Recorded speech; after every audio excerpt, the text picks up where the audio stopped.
हरि ओम। ओम नमो भगवते शिवानंदाय। ओम नमो भगवते चिदानंदाय। ओम नमो भगवते श्री कृष्णानंदाय। ओम नमो भगवते श्री अखंडानंदाय। ओम नमो भगवते वासुदेवाय। ओम श्री रामाय नमः। श्रीराम रामेति रामेति रमे रामे मनोरमे सहस्रनाम तत्तुल्यं राम नाम वरानने। श्रीराम रामेति रामेति रमे रामे मनोरमे सहस्रनाम तत्तुल्यं राम नाम वरानने। श्रीराम रामेति रामेति रमे रामे मनोरमे सहस्रनाम तत्तुल्यं राम नाम वरानने। आइए हनुमान जी विराजिए, कथा कहूँ मति अनुसार। प्रेम सहित गाली गरु पधारिए पवन कुमार। श्यावर रामचंद्र की जय। हरि ओम। श्री रामचरितमानस स्वामी श्री अखंडानंद जी महाराज के प्रवचनों पर आधारित पुस्तक बालकांड।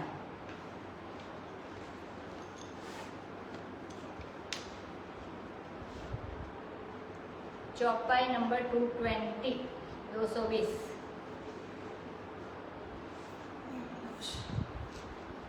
राम जी की शोभा का वर्णन और सीता जी की सुंदरता का वर्णन हो गया। देखन नगर भूप सुत आए, समाचार पुरवासी न पाए। धाये धाम काम सब त्यागी, मनहु रंक निधि लूटन लागी। निरखि सहज सुंदर दो भाई, होहि सुखी लोचन फल पाई। जुबनि भवन जरोखन हिलागी, निरखहि राम रूप अनुरागी। कहि परस पर वचन सप्रीति, सखि कोटि काम छवि जीति। सुर नर असुर नाग मुनि माहि, शोभा असि कहु सुनियति नाहि। विष्णु चारि भुज विधि सुख चारि, विकट वेश मुख पंच पुरारी। अपर देव अस को न आहि, यह छवि सखी पट तलिय जाहि।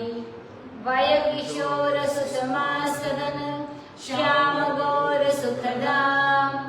अंग अंग पर बारही, कोटि कोटि सत काम। सियावर रामचंद्र की जय।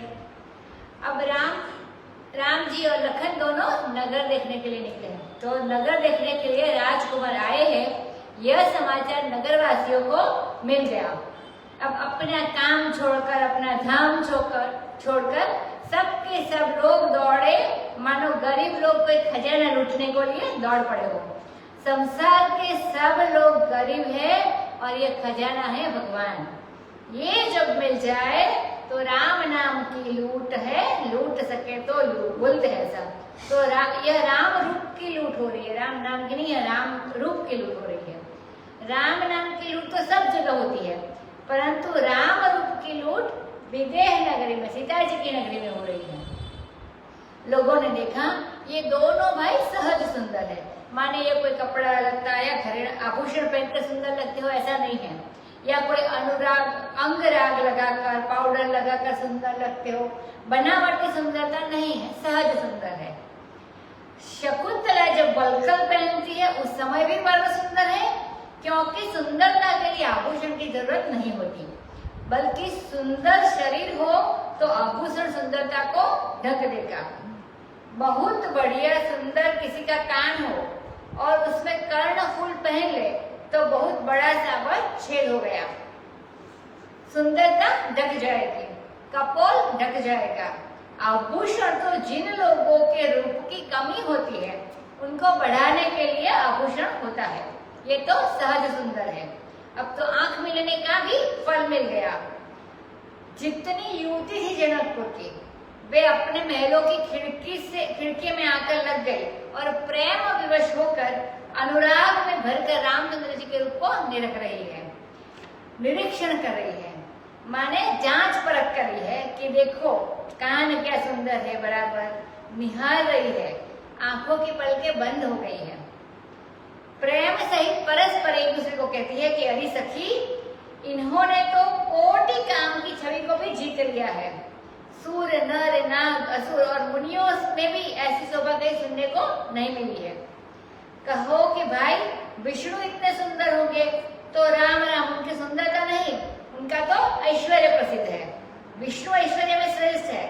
बोले कि भाई एक आदमी के हाथ में 5 उंगली की जगह 6 उंगली हो जाए तो वह सुंदर माना जाएगा? वह सुंदर नहीं माना जाएगा। एक ही तरफ 2 कान हो जाए तो कैसा लगेगा? विष्णु भगवान के तो 4 भुजाएं हैं। राम राम राम, डरते हैं लोग इनसे, क्योंकि ऐश्वर्य प्रकट होता है, सौंदर्य नहीं। ब्रह्मा के 4 मुख है, एक मुंह से बोलने में उनको संतोष नहीं हुआ, तब 4 मुंह हो गए। तो कितना बोलते होंगे ब्रह्मा जी, सोचो। और 4 मुंह में तो सौंदर्य क्या है? बेचारे को सोने में भी तकलीफ होती होगी। इसकी कल्पना करो, किस ढंग का उसका तकिया बना होगा। और शंकर जी तो विरूपाक्ष महाराज, विकट वेश, उन्होंने तो सुंदरता अपने पास रखी ही नहीं, विकट वेश बना लिया, क्योंकि लोगों से बचने के लिए। सुंदर पुरुषों का बचना बड़ा कठिन होता है, तो शंकर जी ने पहले से ही अपने पास सौंदर्य रखा नहीं, भगवान के चरणों में चढ़ा दिया। अब जब इन तीनों की यह दशा है, ब्रह्मा, विष्णु और महेश की, तो दूसरा ऐसा कौन सा देवता होगा कि जिसकी उपमा लेकर इस राम जी की छवि का वर्णन किया जाए? अब बोलते हैं एक तो उम्र ही किशोर है और दूसरा सुषमा तो इन्हीं के अंदर रहती है। सुषमा माने परम शोभा को सुषमा बोलते हैं, जिसमें चढ़ाव उतार बहुत बढ़िया हो और परम शोभा हो। श्याम और गौर दोनों सुख के धाम है। इनके एक एक अंग पर 100 करोड़ काम, अरबों काम निछावर करके फेंकते, इतने मोहक है। कहु सखी असको तनुधारी, जो न मोहयह रूप निहारी। को सप्रेम बोली मृदुबानी, जो मैं सुना सो सुनहु सयानी। वेदो दशरथ के दोटा, बाल मरालन के कल जोटा। मुनि कौशिक बख के रखवारे, जिनरन अजिर निशाचर मारे।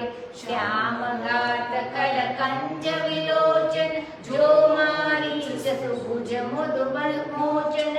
कौसल्या सुत सो सुख खानी, नामु राम धनु सायक पानी। गौर किशोर वेशु बर काचे, कर सर चाप राम के पाछे। लक्ष्मणु नाम राम लघु भ्राता, सुनु सखिता सुमित्रा माता। विप्र काजु करि बंधु दो, मख मुनि बधु उधारी। आए देखन चाप मख, सुनि हर्षि सब नारी। सियावर रामचंद्र की जय। ऐसा कौन जलचर, थलचर, नभचर, देवता, दानव, खर, दूषण जैसे राक्षस, सनकादिक सरीखे मुनि, जनक सरीखे राजा, ये भी तो इनके सौंदर्य देखकर मुग्ध हो जाते हैं। तो फिर स्त्रियों की तो बात ही क्या है? बताओ सखी, ऐसा कौन शरीरधारी है जो ऐसा रूप देखकर मोहित न हो जाए?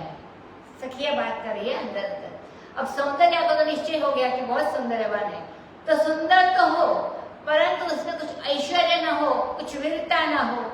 तो श्रृंगार रस को पुष्ट करने वाला है वीर रस। जो वीर होता है उसके प्रति श्रृंगार रस की पुष्टि होती है, और जो वीर नहीं होता, भगोड़ा होता है, डरपोक होता है, उसके प्रति श्रृंगार रस की पुष्टि नहीं होती। इसलिए तत्काल इन्होंने सुरता और वीरता का भी वर्णन बीच में ही प्रारंभ कर दिया। अब बड़े प्रेम से मृदुवाणी बोली, अरे सयानी सखी सुन, जो मैंने सुना है इन दोनों का वंश बहुत बड़ा है। ये दोनों चक्रवर्ती सम्राट दशरथ जी के पुत्र है। आपस में भी दोनों भाइयों का बहुत प्रेम है, जैसे बाल हंस के दोनों जोड़े हो। बड़ा शुद्ध हृदय, निष्कपट प्रेम है इनका। भाई भाई में भी बड़ा प्रेम है। विश्वामित्र के कृपा पात्र है। विश्वामित्र सरीखा तपस्वी, अस्त्र शस्त्र का ज्ञाता।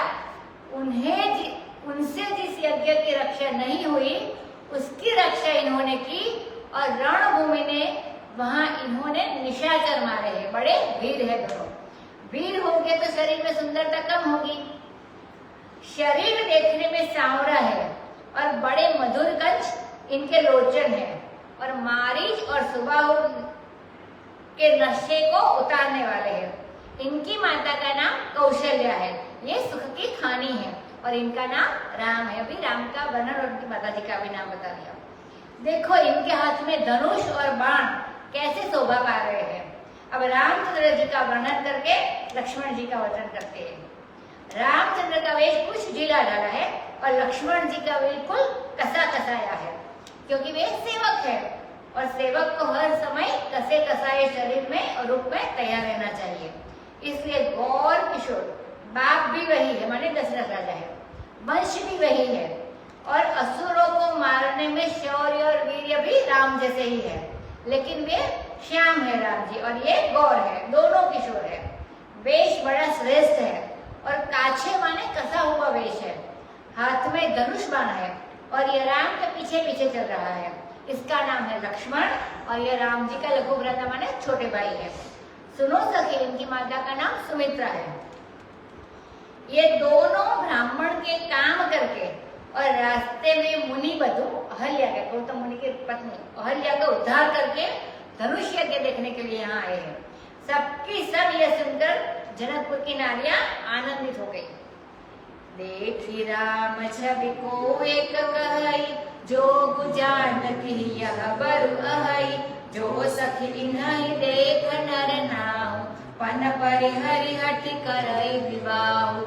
ओ कहे भूपति पहचाने, मुनि समेत सादर सन माने, सखी परंतु अनुराव न तजई, विधि बस हठि अविवेक ही बजई। ओ कह जो बल अहै विधाता, सब कहि सुना सुचित फल दाता। तो जानकी मिलिहि बरु एहु, नाहि न आली इहा संदेहु। जो विधि बस अस बने संजोगु, तो कृत कृत्य होई सब लोगु। सखी हमरे आरती अति ताते, कबहु कहे आवहि एहि नाते। नाही कहब कहु सुनहु सखी, इन्ह कर दर्शन दूरी। यह संकट तब होई जब, पुण्य पुरस्कृत भूरि। सियावर रामचंद्र की जय। गांव में रामचंद्र भगवान को देखकर स्त्रियों में चर्चा चल रही। पुरुष देखते तो चुपचाप देख के बात खत्म करते, लेकिन स्त्रियां जब देखती है तब वे आपस में बात करती है, चुप नहीं रह सकती, थोड़ा बोलती है।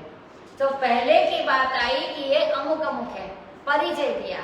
अब रामचंद्र जी की छवि को देखकर एक कहती है यह वर सामने आ गए, अभी तक तो दूर थे, अब सामने आ गए राम जी, ये जानकी के योग्य वर है। इसका अभिप्राय है कि अब तक जितने लोग आए धनुष तोड़ने के लिए, धनुष यज्ञ में ब्याह करने के लिए, कितने राजाए, उनमें से कोई जानकी के योग्य नहीं था। यदि राजा इनको देख लेंगे, जो राजा माने जनक राजा, तो उनका जो प्राण है कि जो कोई शिवजी का धनुष तोड़ेंगे उसके साथ जानकी का ब्याह करेंगे, तो यदि राजा इनको देख लेंगे तो उनका जो प्राण है उसको छोड़ देंगे और हट करके इनके साथ ब्याह कर देंगे। इनके दर्शन के बाद क्या किसी के मन में कठोरता रह सकती है?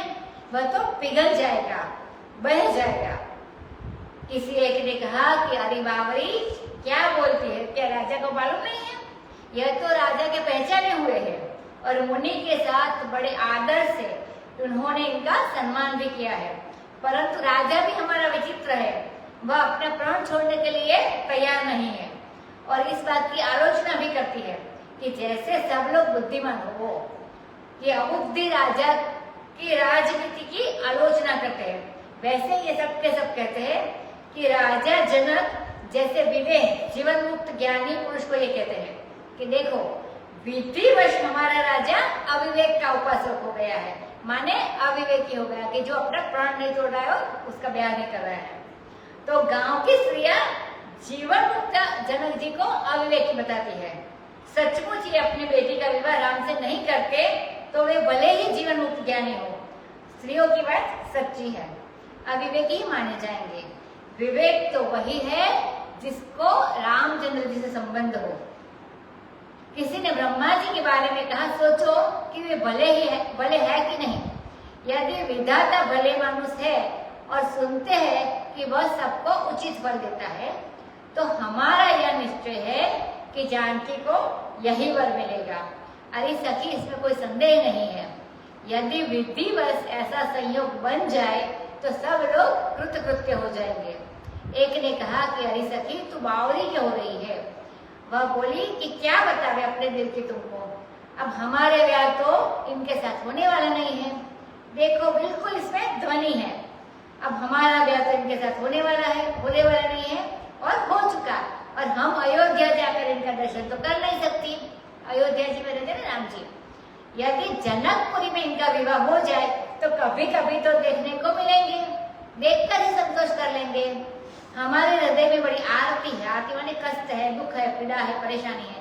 इसलिए कि हमारे गांव के रिश्ते के नाते से ही कि हमारी लड़की ब्याही है, तो यहाँ आवेंगे तो देखने को तो मिलेंगे ना। नहीं तो सखी, हमारे लिए इनका दर्शन बड़ा दूर है। ये संयोग तो तब हो सकता है, इनका दर्शन तो तभी हो सकता है जब पुराकृत बहुत से पुण्य होंगे। पुराकृत माने पूर्व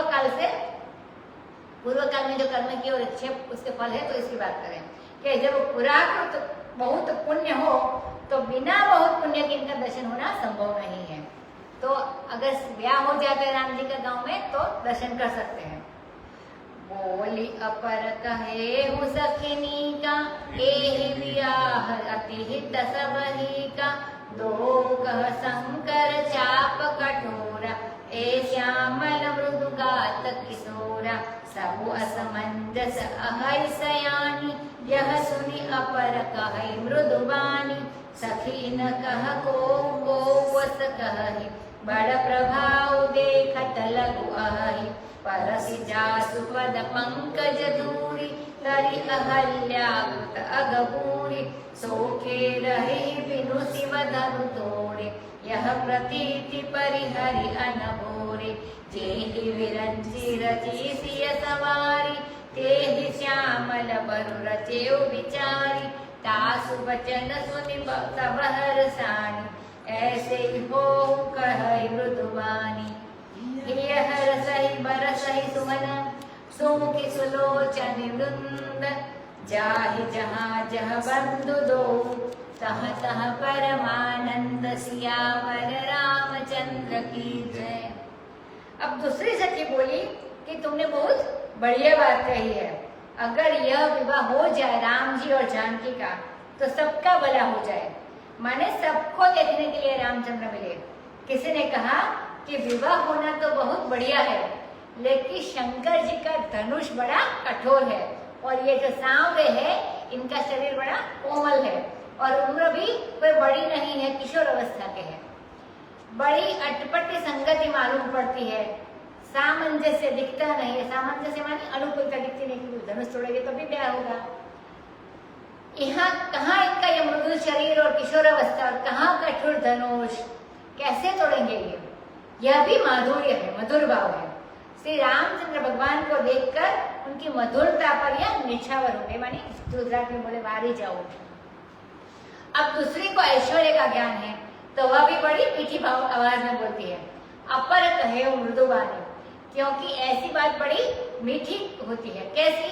कि जो हम चाहते हैं अगर वही बात उसमें से निकलती हो तो बड़ी मीठी लगती है।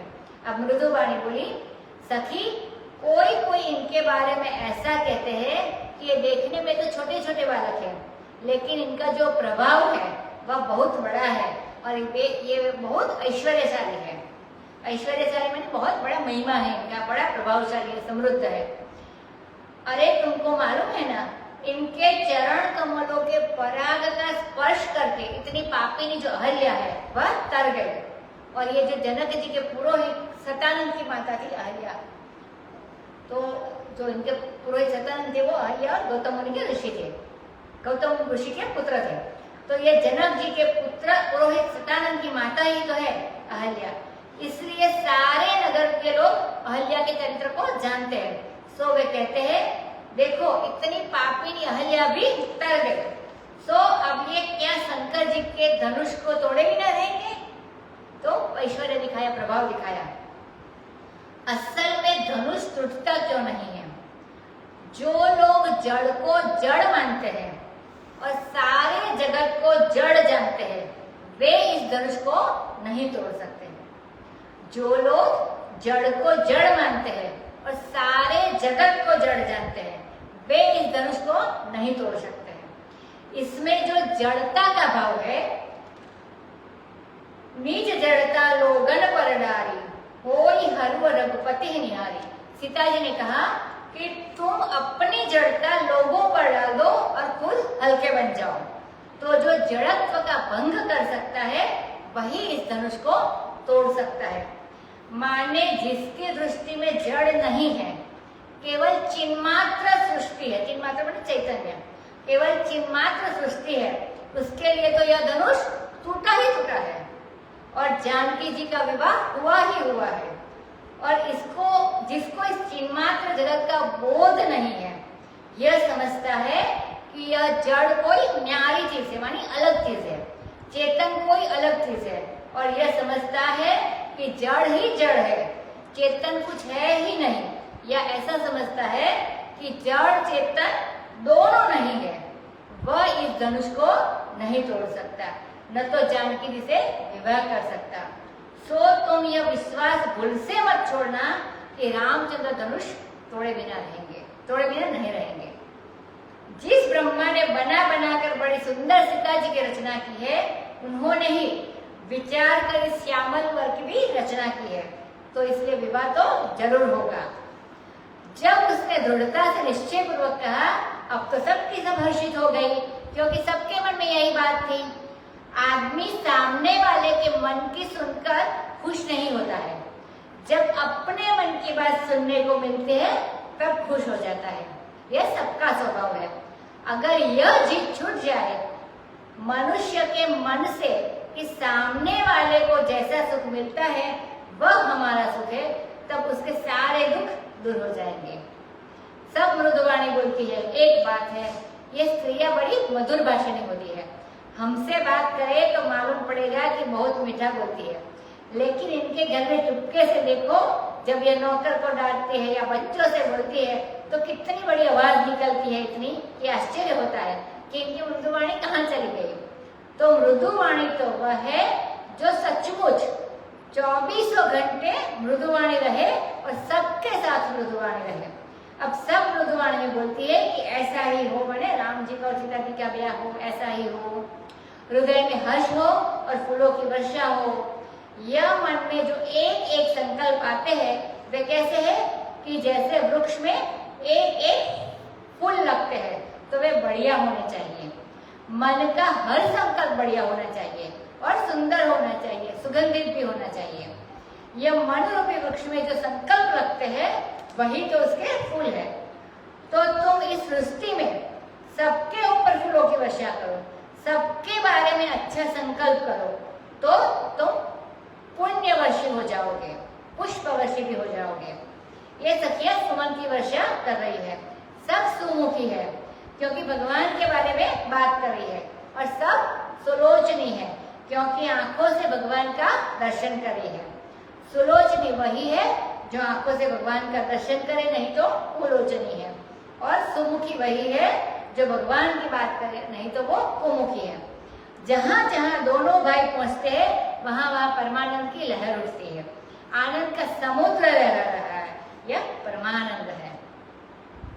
पूरब दिश के दो भाई, जहाँ धनु मकहित भूमि बनाई, अति विस्तार चारु गजधारी, विमल वेदिका रुचिर संवारी, चहुदिशि कंचन मंच विशाल, रचे जहाँ बैठे महिपाल, तेहि पाछ समीप चौपास, अपर मंच मंडली विलास, कछुक ऊंची सब भांति सुहाई, बैठहि नगर लोग जह जाई, तिनके निकट विशाल सुहाई, धवल धाम बहु बरनस बनाई, जहाँ बैठे देख ही सब नारी, यथा जो निज कुल अनुहारी।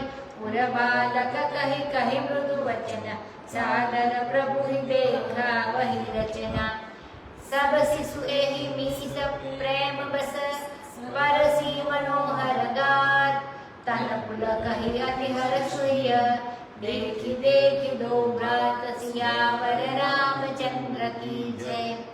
अब नगर के पूर्वांचल में जब दोनों भाई पहुंचे तो वहां देखा कि धनुष यज्ञ के लिए भूमि बनाई गई है और बड़ा भारी वहां मैदान है। ढाल ढाल के गज बनाया गया है। गज माने वो समतल जमीन पर चूने और रेती का पक्का करके जो बनाते हैं उसको गज बोलते हैं। ये जैसे टाइल लगाते हैं ढालते ऐसे है, माने एक इनका सांचा होता है। यह नहीं समझना कि पहले के लोग ईंट ही बनाते थे और पत्थर ही गढ़ते थे, उनको ढालना भी आता था। तो यह ढाल ढालकर वहां बड़ी सुंदर और बहुत बड़ी गच बनाई गई थी। और बहुत बड़ा चबूतरा है, माने ऊंची जगह पे जो प्लेटफॉर्म बोलते हैं वो उसको चबूतरा बोलते हैं। वहां उसके ऊपर विमल वेदी है और वह रुचिर है, माने सुंदर है, मनोहर है, क्योंकि रामचंद्र भगवान वहां आने वाले हैं और उनकी नजर वहां पड़ने वाली है। चारों तरफ सुनहरे मंच, सुनहरे माने गोल्डन, सुनहरे विशाल विशाल बनाए गए हैं जहाँ राजा लोग बैठते हैं। अब राजा लोग अपने घरों में तो सोना चांदी का बहुत उपयोग करते हैं, और राजा जनक की नगरी में आ गए, जगदम्बा जगत जननी सीता वहां प्रकट हुई है, तो वहां सोने का मंच ना मिले तो जो मनुष्य जैसे अपने घर में रहता है उसको जब वैसी सुविधा पहुंचाई जाती है तब तो वह आराम से रह सकता है, और अपने घर में बुलाकर किसी से तपस्या करवाए तो वह ठीक नहीं होता है। तो सबके लिए सुनहरे माने गोल्डन मंच बनाए गए, सुनहरे मंच बनाए गए। उसके पीछे पास ही की चारों तरफ दूसरे मंच बनाए गए थे, बहुत सारे, और वे पीछे वाले मंच थोड़े थोड़े ऊंचे थे, आगे वाले थोड़े नीचे थे और पीछे वाले ऊंचे थे। उस पर आकर नागरिक लोग बैठते थे, शहर के नगर के लोग जो होते थे बैठते थे। उनके निकट बड़े विशाल मकान बनाए हुए थे पर्दे वाले, तो वहां बैठकर स्त्रियां देखा करती थी। उनमें भी जिसके योग्य थी वह वहां पर बैठती थी, अपने कुल के अनुसार बैठती थी, माने जो बहुत ऊंचे कुल के अनुसार बैठती थी। बहुत जो ऊंचे कुल की थी, खानदानी थी, वे पर्दे की आड़ से बैठकर देखती थी, और जो छोटे कुल की थी वे दूर से दूसरे ढंग से बैठती थी, बाहर बैठती थी। अब ये जो नगर के बालक है वे मृदु वचन कह कहकर प्रभु को सादर वहां की आदर के सहित वहां की रचना दिखाते हैं कि कैसे बना है ये। बात यह है कि जनकपुर के सब लोग मृदु बोलते हैं, स्त्रियां भी मृदु बोलती है और बालक भी मृदु बोलते हैं।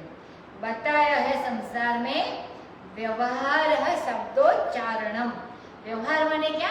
बोलना। सिर्फ बोलने का नाम व्यवहार है। किसी को खिलाओ मत खिलाओ, पानी पिलाओ मत पिलाओ, उसको कुछ दो कि मत दो, लेकिन वाणी के व्यवहार में दोष नहीं आना चाहिए। शब्दोच्चारण का नाम ही व्यवहार है। और बढ़िया व्यवहार कब होगा? कि जब स्फुरण बढ़िया होगा, तब उसका काम बढ़िया होगा, उसका नाम बढ़िया होगा। तो जो बोलता है वह बड़ा सुंदर व्यवहार करने वाला है।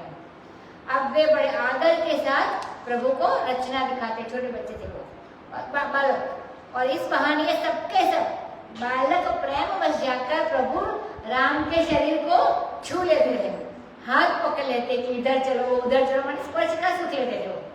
जाकर हाथ फिराने लगते हैं उनके शरीर पर, मनोहर गात्र का स्पर्श करते हैं। वे विदेह नगर के हैं, उन्हें ब्रह्म स्पर्श प्राप्त होता है। उधर जनकपुर की तरफ के जितने लोग हैं, उत्तर प्रदेश के तो मामा ही लगते हैं सबके सब। कैसे कि रामचंद्र पिता है, जानकी जी माता है, और जनकपुर के लोग जो है वो सीता जी के भाई है, तो सबके सब जो हुए मामा हुए कि भाई हमारा ननिया हो रे, मानी गुजराती में जो मसाज में बोलते होता है। कहाँ है? कि जनकपुर में। अब वहाँ के जो बालक है वे प्रेमवश मनोहर गात्र का स्पर्श करते और दोनों भाइयों को देखकर अत्यंत हर्षित होते हैं और शरीर में उनके रोमांच होता है। शिशु सब राम प्रेम बस जाने, प्रीति समेत निकेत बखाने, निज निज रुचि सब ले ही बोलाई, सहित स्नेह जाई देहु भाई, राम दिखावहि अनुज ही रचना, कहि मृदु मधुर मनोहर बचना। लव निमेष महु भुवन निकाया, रचई जासु अनुशासन माया। भगति हेतु सोई दीन दयाला, चितवत चकित तनु शमख साला। कौतुक देखि चले गुरु पाहि, ज्ञानी विलंब त्रास मन माहि। जासु त्रास डर कहु डर होई, भजन प्रभाव दिखावत सोई। कही बात मृदु मधुर सुहाई, किए विदा बालक बरियाई। सबय सप्रेम विनित अति, सकुच सहित दो भाई। गुरुपद पंकज नाई सिर, बैठे आय सुहाई। सियावर रामचंद्र की जय। राम ने देखे कि यहाँ के तो बालक भी बड़े प्रेमी हैं, प्रेम के अधीन हो गए हैं। और उन्होंने बताया प्रेम समेत कि ये हमारा घर है, ये हमारा घर है। और अपनी अपनी रुचि अनुसार सबको बुलाते थे, वो जो बालक थे वो। और बड़े स्नेह से दोनों भाई जाए और रामचंद्र भगवान अपने छोटे भाई लक्ष्मण को वहां की रचना भी दिखाते हैं। अब और तो सब मृदु वचन बोलते हैं, स्त्रियों की वाणी भी मृदु है और बालकों के वचन भी बड़े मृदु है। लेकिन रामचंद्र जी के वचन में क्या है कि रामचंद्र जी के वचन मृदु है, मधुर है। मृदु माने कोमल और मधुर माने मीठे और मनोहर माने वाक्य रचना भी उनकी बड़ी सुंदर है, कोमलता भी है और हृदयता भी है। प्रसाद है उनके वचनों में, प्रसाद माने कृपा है उनके वचनों में। जिनकी माया लव निमेष में, लव निमेष माने पलक झपकते हैं, पलक झपकते झपकते जिनकी आज्ञा से अनंत कोटि ब्रह्मांड की रचना कर सकती है। राम जी के बारे में बोलते हैं जिनकी माया लव निमेष में माने पलक झपकते झपकते जिनकी आज्ञा से अनंत कोटि ब्रह्मांड की रचना कर सकती है, वही प्रभु दीन दयाल भक्तों के लिए भक्ति की बुद्धि के लिए आश्चर्यचकित होकर धनुष याग का निरीक्षण कर रहे हैं। और सब कौतुक देखकर वे गुरु जी के पास गए। थोड़ा डरते भी है क्योंकि थोड़ी देर हो गई है। अपने बड़ों से थोड़ा डरना भी चाहिए। यह देखो, जिस पर ममता हो उस पर थोड़ा गुस्सा भी करना पड़ता है, जो अच्छी चीज उसका लोभ भी करना पड़ता है। यह नहीं समझना कि यह दुर्गुण ही है। ये विधाता के बनाए जितने भाव है, जो विधाता के बनाए हुए जितने भी भाव है, वे सब भाव अगर ठीक जगह पर जुड़ जाते हैं तो वे सद्गुण बन जाते हैं, और वही गलत जगह पर जुड़ जाते हैं तो वो दुर्गुण बन जाते हैं। देखो संस्कृत की बात होता है, रामो गृहम गच्छति, तो ऐसा इसका अनुवाद होता है कि राम घर पे जाते हैं। यह भी शुद्ध है, लेकिन मतलब राम घर जा रहा है और रामस्य गृहम गच्छति माने राम के घर जा रहा है, तो यह भी शुद्ध है। राम के घर जा रहा है और राम घर जा रहा है। लेकिन कोई जा रहा है राम के घर और बोले कि राम गृहम गच्छति मतलब राम घर पे जाता है, तो वो गलत है। और सिमिलरली उसी तरह जब राम स्वयं जा रहे हैं और बोला जाए कि रामस्य गृहम गच्छति मतलब उसकी जगह बोला जाए राम गृहम गच्छति, उसकी जगह बोलते हैं कि रामस्य गृहम गच्छति मतलब राम के घर जाता है, तो वो अशुद्ध हो गया। इसीलिए कुछ शुद्ध कुछ अशुद्ध होता है। वह अस्य स्थाने अयम प्रयोक्तव्य, शुद्ध दोनों होता है। रामम गृहम गच्छति भी सही, रामो गृहम गच्छति भी सही है और रामस्य गृहम गच्छति भी सही है, लेकिन कब बोलना है वो सही जगह पे होना चाहिए।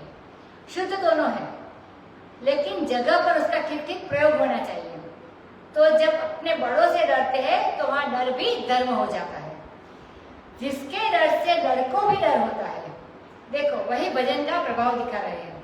विश्वामित्र बड़े भक्त हैं, तो भक्त से भगवान डरते हैं, रामचंद्र जी डरते हैं। अब इस प्रकार मृदु मधुर बातें कर करके जबरदस्ती उन्होंने बालकों को विदा किया। जिस समय विश्वामित्र जी के पास लौटे, क्या है उनके मन में कि भय है, देर हो जाने की वजह से, प्रेम है और विनय है और संकोच भी है। इतने सद्गुणों के साथ दोनों भाई आकर और गुरु जी के चरण कमलों में सिर नवाकर, और जब उन्होंने कहा कि बैठ जाओ तब बैठे, अपने आप धुआंधार बैठ गए ऐसा नहीं, आज्ञा दी कि अब बैठो, तब वो बैठे आए सुपाई।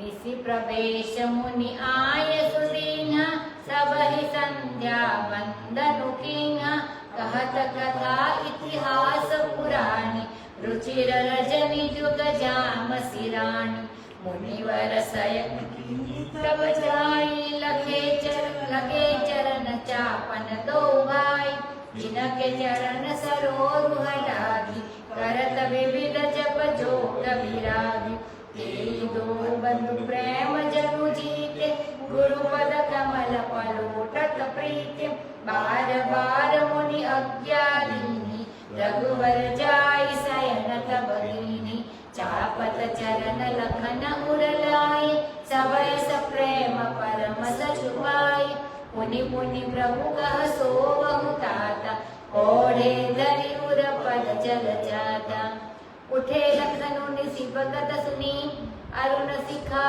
दुनिकान गुरु के पहले ही जगतपति जागे राम सुजान सियावर रामचंद्र की जय। अब सायंकाल हो गया, संध्या काल, संधि काल है। यह दिन और रात की संधि, उसमें संध्या करनी चाहिए। चत्वारः किल संध्यो भवन्ति अहोरात्रस्य। दिन और रात की 4 संधियां होती है और चारों में भगवान का स्मरण करना चाहिए। जब रात का असर दिन पर पड़ने लगा, निशि प्रवेश का यह अर्थ है, यह अर्थ नहीं है कि सूर्यास्त हो गया है, रात आ गई है, नहीं, अभी सूर्यास्त भी नहीं हुआ है, लेकिन सूर्य की ज्योति थोड़ी थोड़ी मलिन हो गई है। तब विश्वामित्र जी ने सूर्यास्त से पहले ही रामचंद्र भगवान को आज्ञा दी और सबने जाकर संध्या वंदन किया। अब संध्या वंदन करके बैठ गए तो कथा और पुराना इतिहास यह सुनाने लगे। इस प्रकार 2 प्रहर माने रात बीत गई, कथा वार्ता करते करते आधी रात हो गई, ये इसका मतलब हुआ।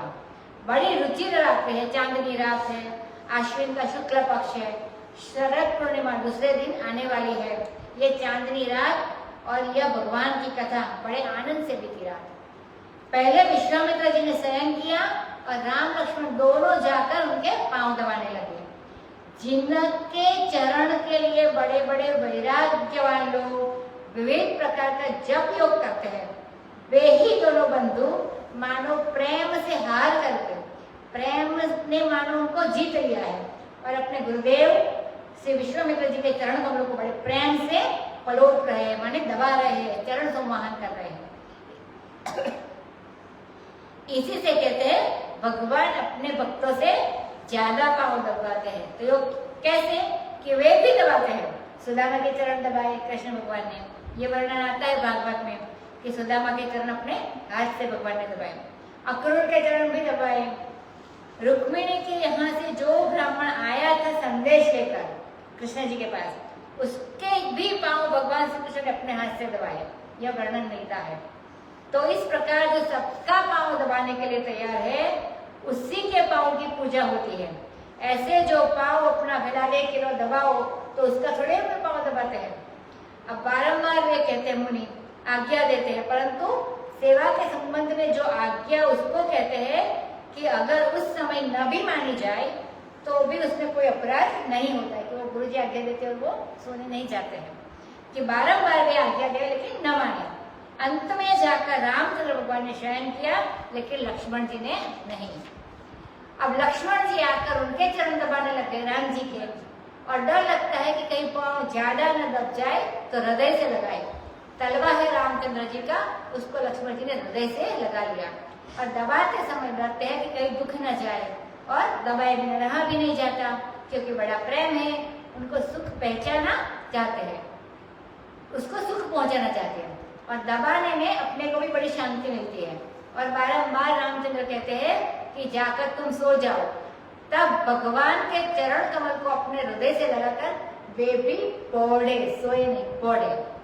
रामायण लोग कहते हैं कि रामचंद्र सोते हैं, लक्ष्मण नहीं सोते हैं, वे तो जागते ही रहते हैं, इसलिए केवल लेट गए, नींद नहीं आई लक्ष्मण जी को। रामायण लोग ऐसा कहते हैं कि जब रात्रि व्यतीत हुई और अरुण शिखा मुर्गे बोलने लगे, तो यह ध्वनि सुनकर लक्ष्मण जी तो उठे, क्योंकि वे पड़े हुए थे, तो वे सबसे पहले उठे, और जगतपति रामचंद्र जागे, तो जो सोया हुआ था वो जागा, और जो कोड़ा था सो उठा। इसलिए उनके साथ जागे शब्द का प्रयोग गोस्वामी जी ने नहीं किया और गुरु से पहले जगे। यह नहीं कि गुरु जी पहले उठ गए, उन्होंने अपने नित्य कर्म पहले कर लिए, फिर आकर चेला जी को जगाया कि उठो उठो प्रार्थना करने का समय हो गया। नहीं, बिना घंटा बजाए महाराज उठते ही कहाँ पर है। अच्छा, जब घंटा बजा के प्रार्थना का समय हो बेटा हो गया तो उसमें भी जाकर थोड़ी देर बैठे, हाजिरी दी और फिर आकर सो गए, ऐसा नहीं है। आजकल के जो चेले होते हैं वे ऐसे होते हैं, हाथ मोट गोड़ मोट चलत चतुर थुल थुलम। ये ज्यादा भोजन, गाढ़ निंद्रा आदि 5 मूर्खता के जो लक्षण बताए हैं वो गांव की बोली है। तो यह ज्यादा सोना साधक के लिए हितकारी नहीं है। 6 घंटे से अधिक शयन नहीं करना चाहिए और अपने बड़ों से पहले जागना चाहिए और दूसरे के हिस्सों का काम भी खुद करना चाहिए। यह नहीं कि वे नहीं करते हैं तो हम काहे को करें, हम क्यों करें, ऐसा नहीं। यह देखो इसमें कि पहले लक्ष्मण जगते हैं, बाद में रामचंद्र जगते हैं और उनके बाद विश्वामित्र जी महाराज जागते हैं। तो पहले सेवक को उठना चाहिए और बाद में स्वामी को उठना चाहिए।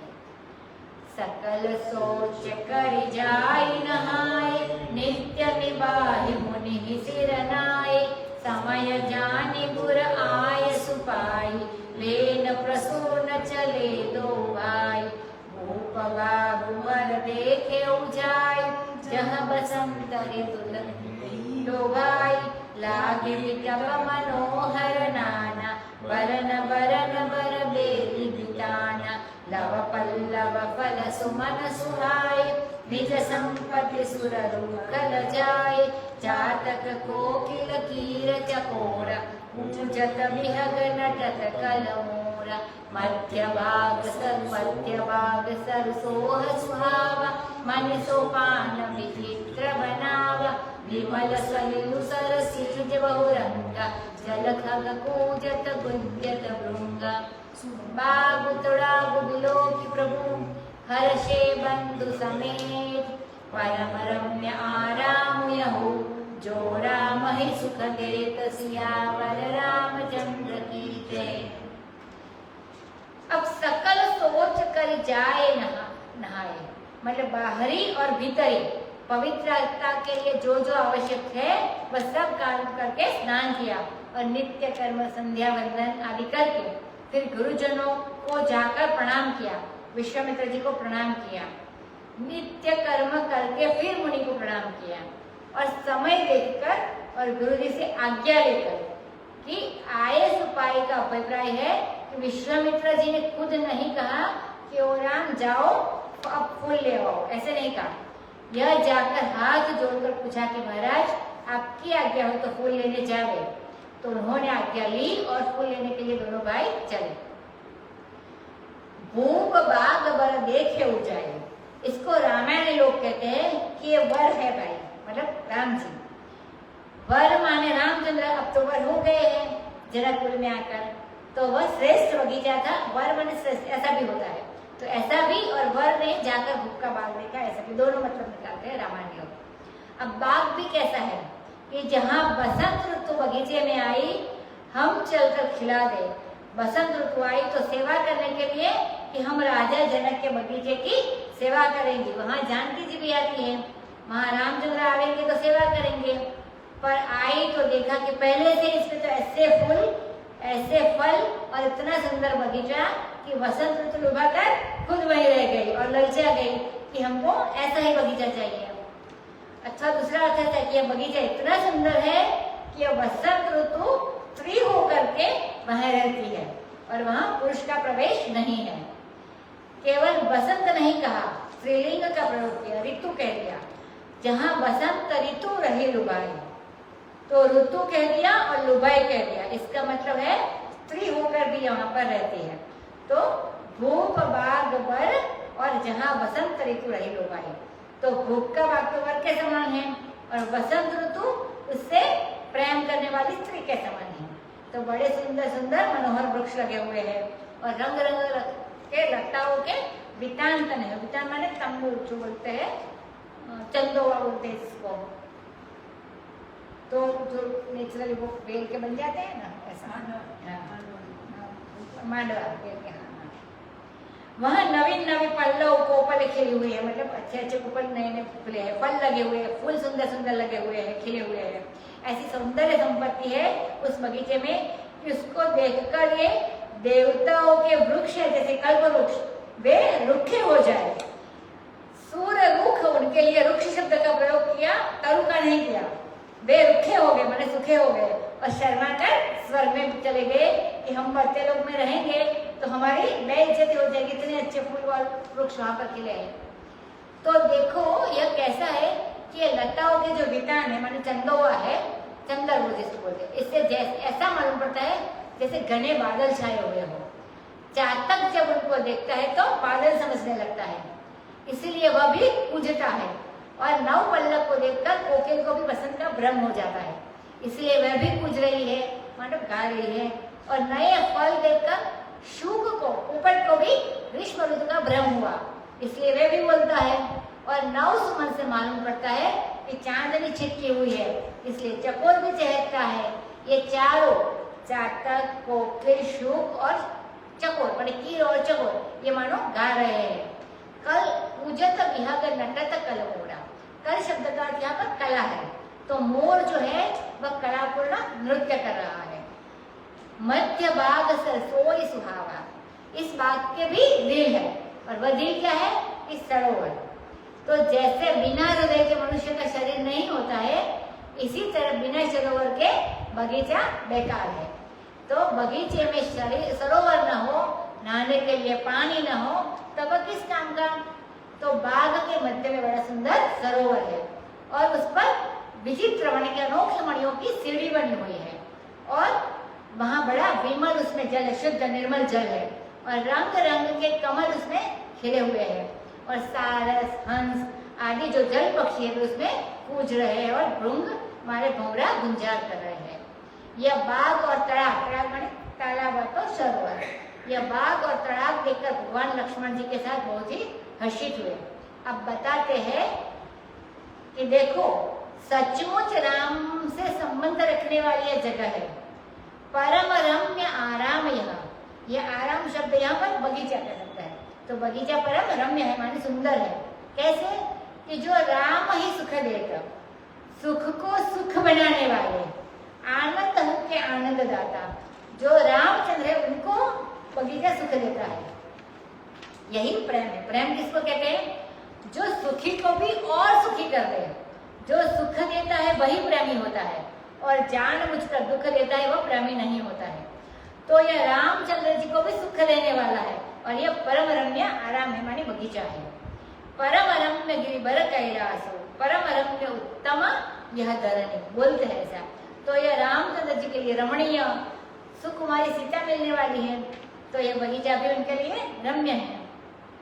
चाहो देसी चिताई पूछी माली गन लगे नगल फूल मुदित मन, तेहि अवसर सीता तह आई, गिरिज पूजन जननी पठाई, संग सखी सब सुभग सयानी, गावहि गीत मनोहर बानी, सर समीप गिरिजा गृह सोहा, परनि न जाय देखि मनमोहा, मज्जन करि सर सखिन समेत, गई मुदित मन गौरी निकेत, पूजा कीन्ही अधिक अनुराग, निज अनुरूप सुभग वर मांगा, एक सखी सिय संग बिहाई, गई रही देखन फुलवाई, तेहि दो बंधु बिलोके जाई, प्रेम विवश सीता पहियाई, तासु दशा देखी सखिन पुलक गात जरु नैन,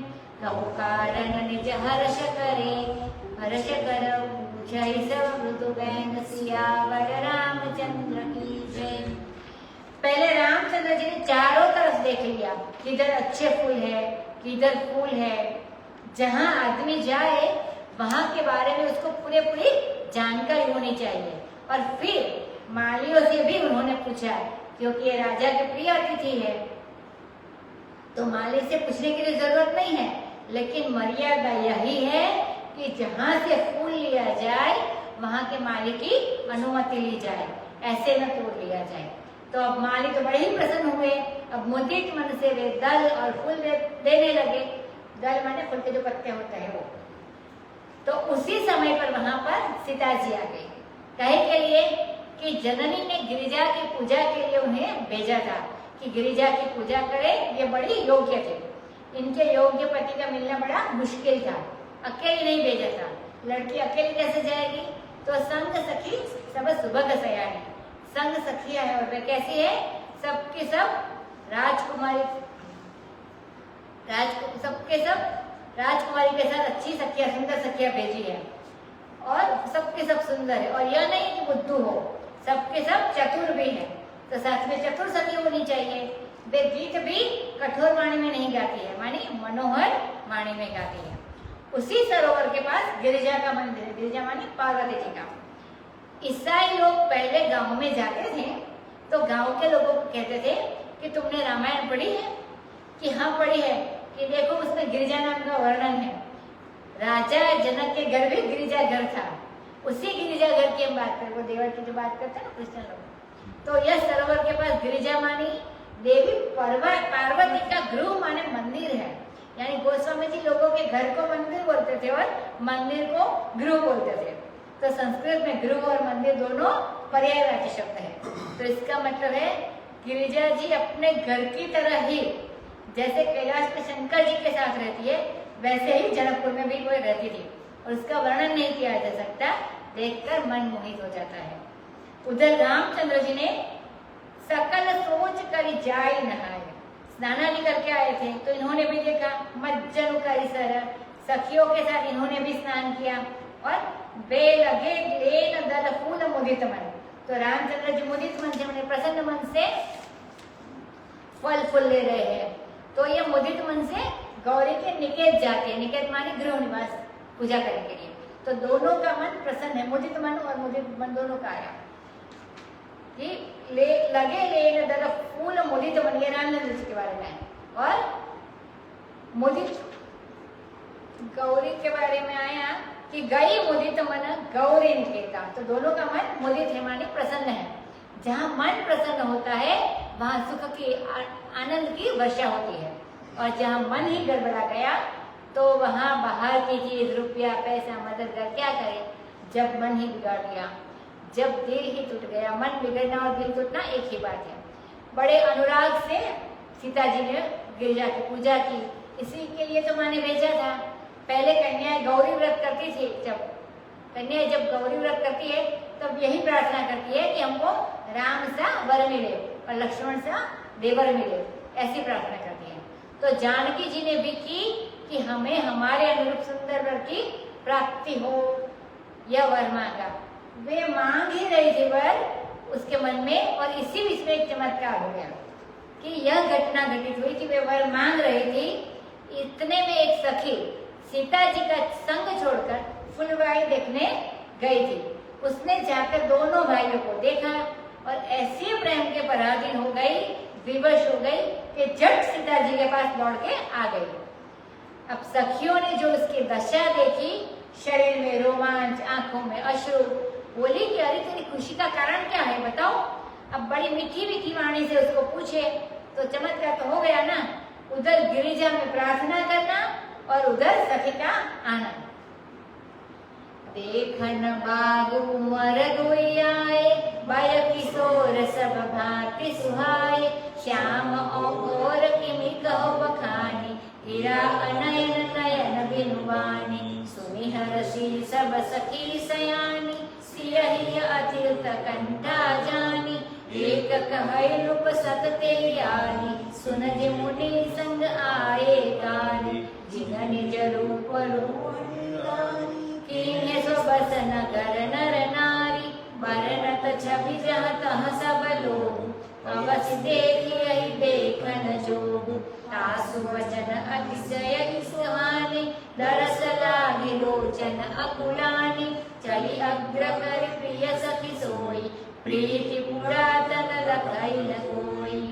सुमिर सिय नारद वचन, उपजी प्रीति पुनीत। चकित विलोकत सकल दिशि, जनु शिशु सभी सियावर रामचंद्र की जय।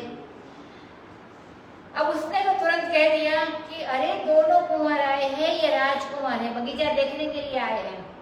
वह किशोर मानी अभी थोड़ी उम्र के हैं, और राजा धनुष तोड़ने के लिए आते थे, वे बड़ी उम्र के प्रौढ़ और बूढ़े आते थे। ऐसा कोई किशोर नहीं आता था। वह किशोर, अरे बाबा उम्र थोड़ी है, थोड़ी हो, और कुछ भी तो चाहिए, और कुछ भी तो चाहिए। बोली सब भांति सुहाई, सब प्रकार से सुंदर है। श्याम गौ, एक श्याम है और एक गौर है। कैसे वर्णन करूं? वर्णन क्यों नहीं करती? तो युक्ति से समर्थन करती है। इसको काव्यलिंग अलंकार बोलते हैं। अलंकार शास्त्र में कहा है, काव्यलिंगम अलंकारो युक्तया यत्र समर्थनम। यहाँ भी युक्ति देती है। क्या युक्ति है? बोले गिरा अनयनम, वाणी से वर्णन करना है, सो उसके आंख ही नहीं है, अंधी है। बोले अरे बाबा तेरी तो आंख है ना। हाँ आंख है, पर उसके जुबान कहाँ है?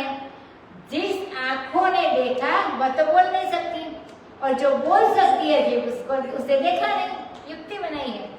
तो माने वाणी से उसका वर्णन नहीं किया जा सकता। अब उसकी युक्ति सुनकर, युक्ति देखकर जितनी सयानी सखी थी सब हर्षित हो गई। क्यों हर्षित हुई? बोले उनको मालूम पड़ गया कि सीता जी के मन में इन राजकुमारों को देखने की उत्कंठा जग गई है। पूर्व राग का उदय हो गया है। मिलने के पहले जो हृदय में प्रीति होती है उसको पूर्व राग बोलते हैं। एक ने कहा कि सखी ये वही राजकुमार है जिनके बारे में हम लोगों ने सुना था कि कल विश्वामित्र महामुनि के साथ आए हैं, और जिन्होंने नगर में अपने रूप का ऐसा जादू, ऐसी मोहिनी डाली है कि नगर के सब नर नारी उनके वश में हो गए हैं। जहां तहां सब लोग उनकी छवि का वर्णन कर रहे हैं। गांव में चर्चा बस उन्हीं की हो रही है। सबकी जुबान पर, सबके दिल में बस वही छा गए हैं। जो देखने योग्य वस्तु होती है वह अवश्य देखी जाती है। आज देखने योग्य वस्तु हमारे बगीचे में आ गई, तो हम देखे बिना कैसे मानेंगे? अब तो सखियों ने सीता जी के हृदय की जानकर दर्शन पर जोर दिया। उनके वचन से सीता जी को बहुत सुहाए, और दर्शन के लिए उनकी आंखें भी ललच गई, माने लालच आ गई। दुनिया में लोगों के मन में लालच आती है। लालच मन का धर्म है, आंख का धर्म नहीं है। लेकिन लालच यहाँ तक बढ़ गई कि वह मन में से निकलकर आंख में आ गई। विद्रुक्षता दशा, आंखों में लोभ आ गए। चक्षुराग प्रथमा, कहते हैं पहला जो प्रेम होता है वह आंखों के मिलने से होता है। नयन प्रीति प्रथमा, पहले आंखों से प्रीति होती है, और ये दर्शन के लिए लोचन व्याकुल हो गए। चली अग्र करी प्रिय सखी सोई, अब उसी सखी को आगे आगे करके सब की सब चली।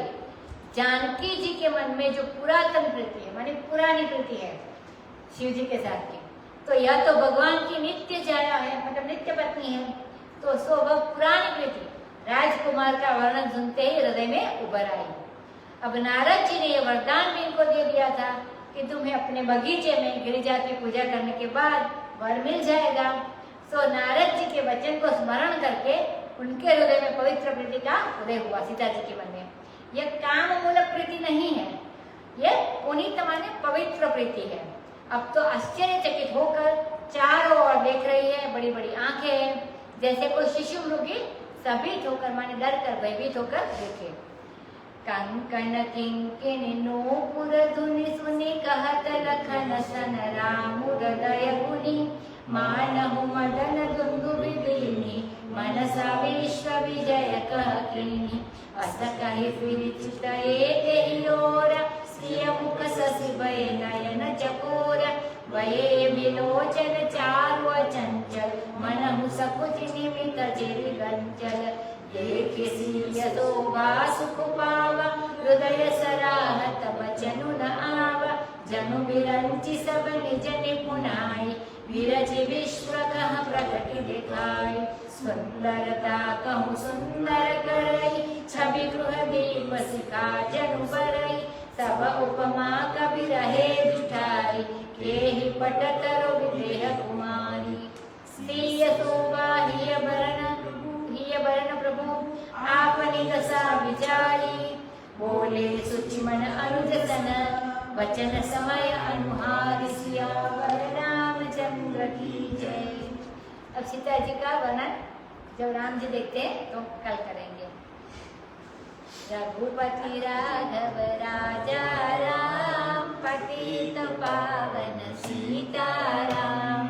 रघुपति राघव राजा राम पतित पावन सीताराम। रघुपति राघव राजा राम पतित पावन सीताराम। रघुपति राघव राजा